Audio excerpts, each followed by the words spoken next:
हमारा सहस्त्रार खुल जाता है, जो कि हमारे ब्रेन के ऊपर है। हमारा जो फॉन्टेनल बोन एरिया है, सहस्त्रार चक्र, ये हमारे आज्ञा चक्र के ऊपर है।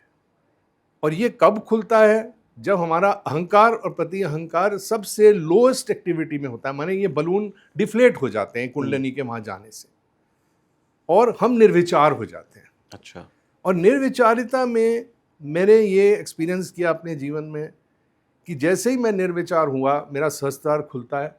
सहस्त्रार खुलता है तो सहस्त्रार के आसपास जितनी भी ईश्वर की ये सर्वव्यापी शक्ति है जिसने पूरे ब्रह्मांड को रचा है, वो हमारी रीढ़ की हड्डी में हमारे सहस्त्रार के द्वारा नीचे आती है। अच्छा। हमारे ही नर्वस सिस्टम में, और वह फैल जाती है हमारे विशुद्धि चक्र के द्वारा, हमारी नस नाड़ियों में फैल जाती है और हाथों में ठंडी हवा हमें महसूस होती है। वो प्रूफ है कि मुझे मेरा आत्म साक्षात्कार मिल गया, मेरी आत्मा का परमात्मा से मिलन हो गया। अच्छा। जब वो प्रूफ आपके अंदर एस्टैब्लिश होता है तो सबसे पहले एक तो आप निर्विचार होते हैं, दूसरा आपके दोनों हाथों में, हथेली में, यहाँ जो सहस्त्रार चक्र हमारे हथेली में है, वहाँ ठंडी ठंडी हवा आती है जो कि कुंडलिनी का स्वरूप है, ठंडा, एब्सोल्यूट जीरो। और वह हमारे जो चक्रों को प्लावित करती हुई उठती है जी, और उस शक्ति को अंदर भेजती है। तो आप इमेजिन करिए कि एक एनर्जी जो ईश्वर की आपके अंदर आ गई है, वो आपके चक्रों को प्लावित कर रही है, वो उनको ठीक कर रही है। तो वो चक्रों में क्या है जो आपके अंदर आपकी पूरी बॉडी को सपोर्ट कर रहा है विद एनर्जी?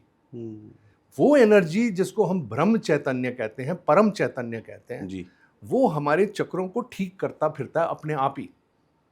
हम कुछ नहीं करते। पहली चीज है कि हम समर्पित हो जाते हैं इस आदि शक्ति स्वरूप शक्ति के ऊपर, जहां हम ये कहते हैं कि मां मैं कुछ नहीं करता, सब आप करते हैं। ईश्वर सब तू करता है, मैं कुछ नहीं करता। जब हम कर्ता भाव को अपना सरेंडर कर देते हैं, उस समय ये शक्ति पूरी तरीके से हमारे अंदर दौड़ने लग जाती है, हमारे मज्जा तंतु में, और हमारे चक्रों को प्लावित करते हुए हमारे चक्रों के आसपास जो ऑर्गन्स हैं जी, उनको एनर्जी मिलने लग जाती है। ओके। और उससे हमारी तबीयत ठीक हो जाती है, हम लोग अगर बीमारियां चली जाती हैं। हमने कई ऐसे ऐसे केसेस देखे हैं कि कैंसर का बीमारी ठीक हो गई, डायबिटीज ठीक हो गई, हार्ट ट्रबल ठीक हो गया, स्किन प्रॉब्लम्स चली गई। जब वो ब्रेन पे आती है तो मेंटल प्रॉब्लम्स चली जाती हैं। तो सबसे पहला प्रसाद स्वरूप हमको यही मिलता है इस ध्यान से। और जब मैंने इसको 44 साल पहले पाया जी, तो मैं एकदम अट्रैक्ट इस बात से हुआ कि हाथ में ठंडी हवा आ रही, मैं निर्विचार हो रहा हूँ, मुझे शांति मिल रही, मुझे मजा आ रहा है, तो क्यों ना इसको लौटाते जाए। बहुत इंटरेस्टिंग बात आपने कही कि जब पहली बार आपने ये सब किया और जब आपके हाथों में ठंडी हवा महसूस हुई, तो वहां से आपको और इन्फ्लुएंस मिला कि और करना है। ध्यान की सबसे बड़ी प्रॉब्लम यह है कि मैंने भी कई बार ट्राई किया, या और भी लोग ट्राई करते होंगे, आप लोग भी ट्राई करते होंगे, कि जब हम करने बैठते हैं पहली बार तो अलग, सबके साथ अलग अलग होता है। किसी के मन में 50 तरीके के विचार आएंगे। जैसे मैं हर मंगलवार को सुंदरकांड का पाठ करता हूं, दुनिया के विचार जो कभी नहीं आए हुए होंगे वो उस 40 मिनट में मुझे आते हैं।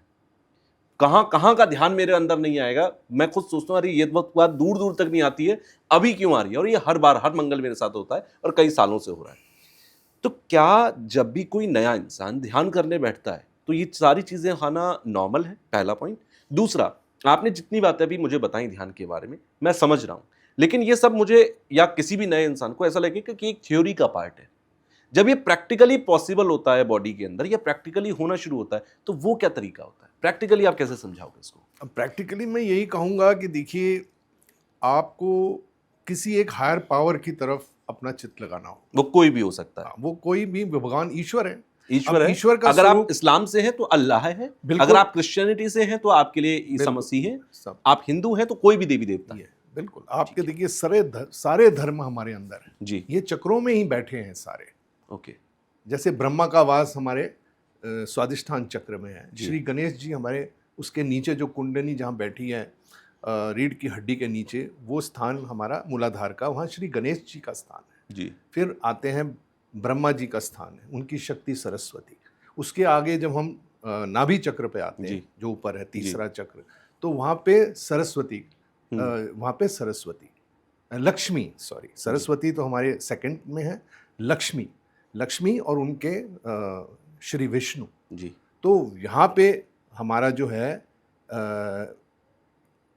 जो चलाते हैं दुनिया को, जी, जो पालन कर रहे हैं भगवान पालनहार, विष्णु। वो जी। हमारे ही अंदर, और नाभि का जो नाभि आप- के बीच में बैठे। और देखिए कितना अच्छा कोइंसिडेंस है कि जब बच्चा पैदा होता है तो वो जो प्लेसेंटा से कनेक्टेड होता है वो नेवल से ही कनेक्टेड नेवल होता से है। कनेक्ट, वो यानी कि वो 9 महीने का पालन भी इसी चक्र से ही हो रहा है। शुरुआत है। और जी। दूसरे चक्र में श्री ब्रह्मा है, जो क्रिएटिविटी है हमारी। जी मतलब आप देखिए कि जैसे मैं पोएट बन गया या मैं गायक बन गया या मैं जी। आज फिल्में बनाता हूँ, जी ये सारी शक्ति जो है वहाँ से शुरू होके उसने ये सारा ट्रिगर किया मेरे अंदर, जी और मैं अपने जीवन में उसको उभार सका, निकाल सका, निखार सका। तो ये मेरी एक अचीवमेंट होगी। दूसरा, नाभि चक्र पे एक सेटिस्फैक्शन आती है, क्योंकि हम जब सारे परिवार को, दुनिया को अपना परिवार माने, खाली ये लोग आजकल अपने परिवार में ही सीमित रहते हैं, जी मगर जब एक बार आप नाभि चक्र पे आते हैं और आपकी नाभि खुलती है, तो आप सेटिस्फैक्शन लेवल जो है आप दुगना तिगना जितना चाहे कर सकते हैं। और जो हमारा चित्त है, जो लिवर में हमें हीट दे रहा है, जी जो लिवर में हीट पैदा कर रहा है, जी वो एक्चुअली हमारे डायफ्राम में बैठा है।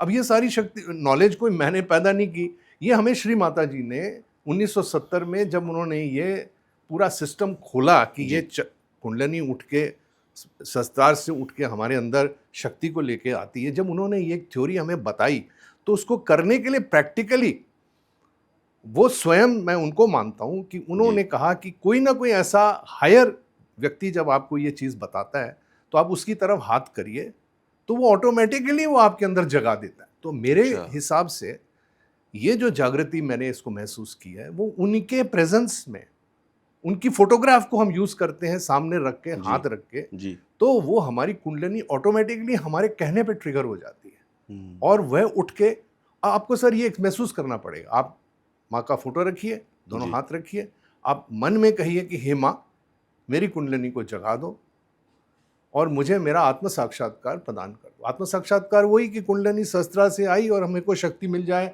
और हाथों में ठंडी हवा आए। बस आपने इतना ये एक्सप्रेस किया, अपने स्वादिष्ठान चक्र में ये एक्सप्रेशन होता है हमारा, जैसे ही आप एक्सप्रेस करते हैं ऑटोमेटिक कुंडलिनी उठती है। अब होता क्या है कि जब वो कुंडलिनी आपके चित्त को लेके हृदय पे आती है, तो सबसे पहले उसको प्रसाद मिलता है प्रेम की शक्ति का। वो प्रेम की शक्ति हृदय में हमारे अंदर ऑलरेडी छुप के बैठी है,